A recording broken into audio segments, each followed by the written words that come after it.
À la page 12 de l'annexe I, on couvre maintenant la section 7 qui porte sur la mise en évidence et les identités qu'on appelle remarquables. On va donc voir la multiplication des binômes. On ne fait pas immédiatement le lien toujours avec les exposants, sauf qu'on s'aperçoit que quand on multiplie des binômes, surtout pour ceux qui correspondent aux identités remarquables, ça fait souvent apparaître des exposants. Donc, définition, ce qu'est un binôme. Un binôme, c'est une somme de deux termes. Donc, par exemple, A plus B. Deux variables que l'on additionne, ça, on appelle ça un binôme. Bon, qu'est-ce qu'on fait avec ça? Ça dépend de ce qu'on va obtenir comme résultat. Exemple, AC plus BC. Est-ce qu'il y a moyen d'écrire ça différemment? Oui. On peut mettre une des deux variables, C, en évidence. Donc, je vais sortir le C des deux termes et le mettre soit en avant, soit en arrière. Et qu'est-ce qui reste à l'intérieur de la parenthèse? Il me reste le A. Pour quelqu'un que je rentre, je retombe sur AC, puis il me reste le B.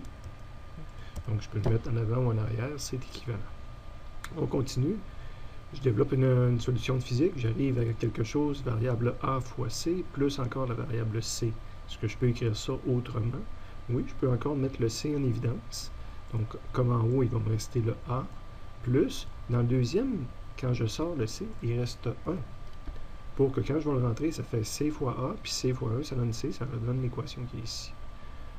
AC plus C carré, je peux sortir le C, je vais avoir encore le A plus, puis ça va être un A plus C. On va avoir un C ici, qui fait que quand je rentre mon C, ça retombe sur le C carré. A plus B plus C sur D. À première vue, rien à mettre en évidence. Mais par hasard, pour une manipulation d'équations de physique, je vais quand même mettre le A en évidence parce que ça fait mon affaire. Ben, ça veut dire que dans le terme ici, il me reste B, plus, l'autre, il n'y a même pas le A. Comment je fais pour mettre en évidence? Ben, il faut imaginer que quand je vais rentrer le A, je vais retomber sur CD. Ben, il faudrait diviser par A. Donc, j'ai écrit CD divisé par A. Quand vous allez rentrer le A à l'intérieur, ça fait A divisé par A, va se simplifier, puis il va rester le CD. Okay?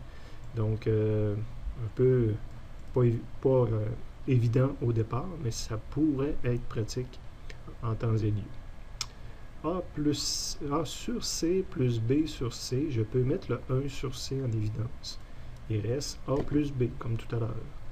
Donc, quand je le rentre, ça fait A sur C, puis ça fait B sur C.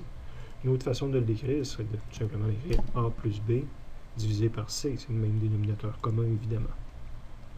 Bon, on commence à faire apparaître des exposants tout à l'heure, bientôt, en multipliant des binômes. Donc, j'ai un premier binôme, un deuxième, je les multiplie. Ben, on fait une multiplication qu'on appelle terme à terme. Donc, je vais avoir le A multiplie le C. On va avoir AC ici.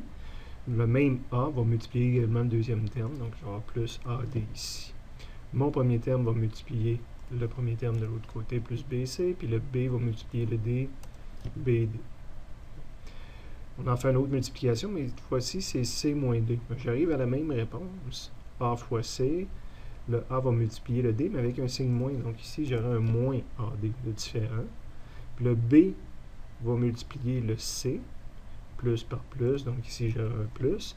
Mais le B va également multiplier le moins D, ce qui fait apparaître un moins BD ici. Autre configuration possible, j'ai A plus B multiplié par A moins D. Les deux premiers termes, ça va donner le A carré, ou le AA, A fois A. Le A avec le dernier terme, je vais avoir encore mon moins AD. Le B avec le A, je vais avoir le AB.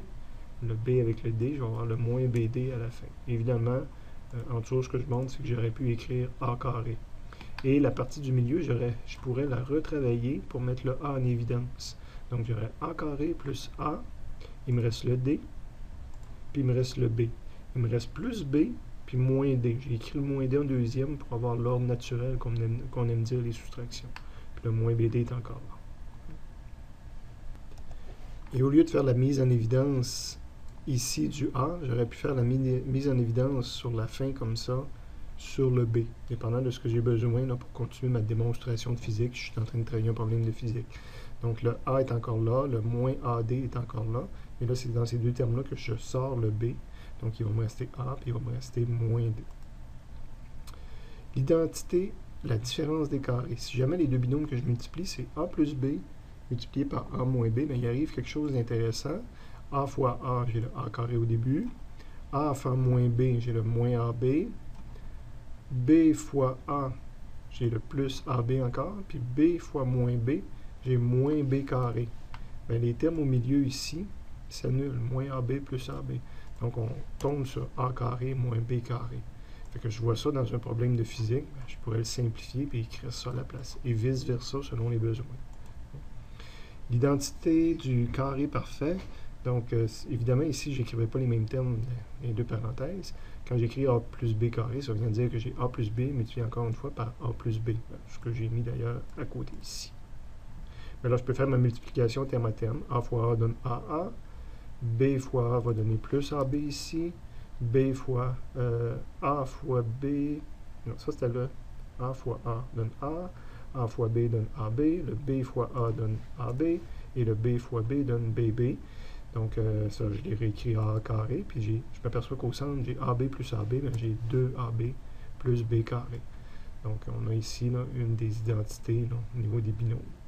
Je peux faire la même affaire en A moins B au carré. Donc, c'est l'équivalent d'écrire 2 fois A moins B. AA. Après ça, A fois moins B, moins AB. Moins B fois A, moins AB. Moins B fois moins B, plus BB. Donc, j'ai A moins 2AB au milieu, plus B carré. Okay? Donc, par rapport à tout à l'heure, c'est le signe qui change au milieu.